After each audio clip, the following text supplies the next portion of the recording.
As I've mentioned previously, gases are really important in chemistry. They show up as both products and reactants in many different kinds of chemical reactions. Some reactions happen completely in the gas phase. Some reactions produce gases or use gases to happen. So we need to think about how do we take gases into account when doing chemical reactions. It's the same idea in terms of any thing that we've done with stoichiometry. We're going to need to relate moles to moles if we're thinking about a stoichiometry in terms of a reaction.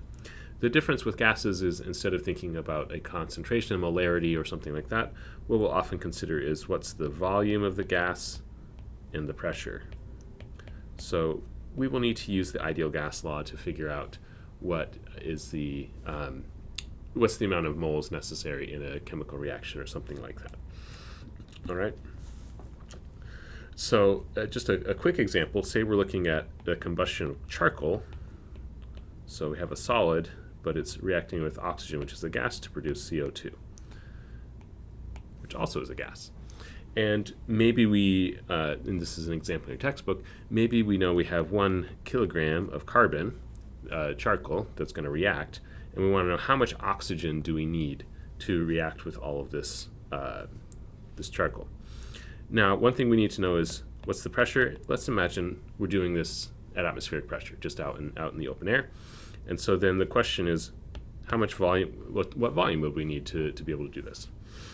So if we have 1 atmosphere, how much volume of oxygen would get used up and then turned into CO2? All right, so the way we would approach this is we need to relate this to moles. And we know that this is a 1-to-1 stoichiometry, so our moles of carbon will be equal directly to our moles of O2.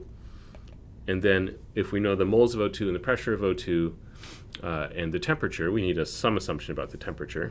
Let's say it's 25 degrees Celsius. Then we can do a calculation to figure out how much oxygen is necessary. Okay, so first let's find the moles of carbon. That's going to be equal to our 1 kilogram.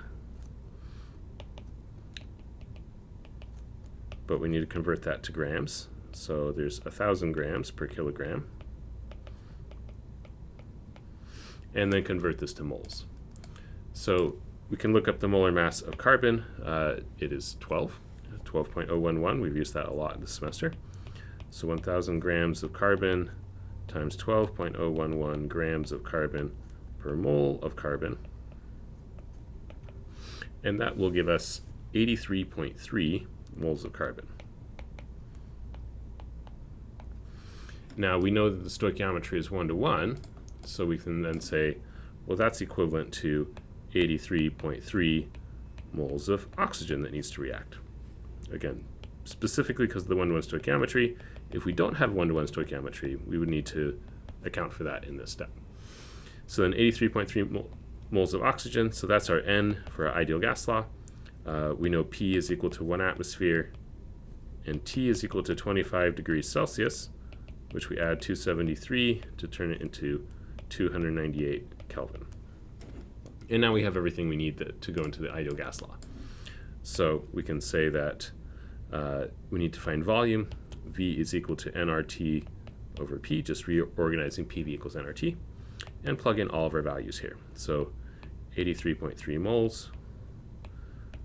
We need the value of R that has the correct units. So we're saying 1 atmosphere, so we need the version liters times atmospheres, which is 62.37.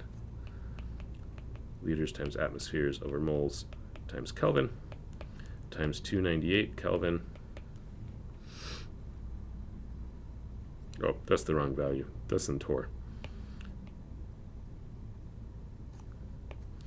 0.08206. That's supposed to be an 8. And then all this divided by 1 atmosphere. There we go. Now our units are going to work out. So if we plug all that in, I've already done this calculation in advance, so not pulling up the calculator, but we get 2.04 times 10 to the third liters. So we need about 2,000 liters of oxygen to react with 1 kilogram of charcoal. It's quite a bit, but there's a lot of oxygen in the air, so we have sufficient. It's not going to use up all the oxygen in a room or something. Well, you wouldn't want to do this inside, but anyway, for other reasons. But that's the basic idea behind using gases in chemical equations.